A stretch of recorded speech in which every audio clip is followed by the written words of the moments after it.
ሮቃዬ ትላለች።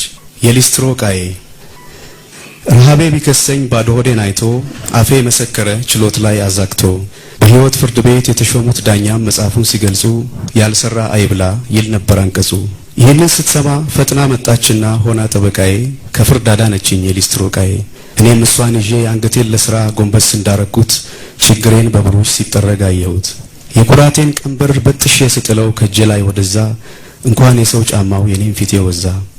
በአመታት ቀጠሮ ከጊዜ በኋላ የሚዋለው ችሎት ጥረቴን አየና ቢፈርድልኝ ሀብት ከትቢያ ተነስተው እንዲሉ ከማማ እኔም በተራዬ ከላይ ተቀምጬ አስጠረኩኝ ጫማ። ታዲያ ምን ያደርጋል ባለውለታዬን ክብሬነሽ እያልኳት ከስር ያነሳችኝ የሊስትሮ ቃዬን ከላይ ረገጥኳት። እንግዲህ አዝናለሁ በጣሙን አዝናለሁ ውዷ የሊስትሮ ቃዬ። ምንም እንኳን ብትሆኝ ባለውለታዬ በጫማ ስረግጥሽ አይክፋሽ ግድ የለም ባታውቂው ነው እንጂ ለዋልላት ሁሉ እንደዚህ ናት ዓለም።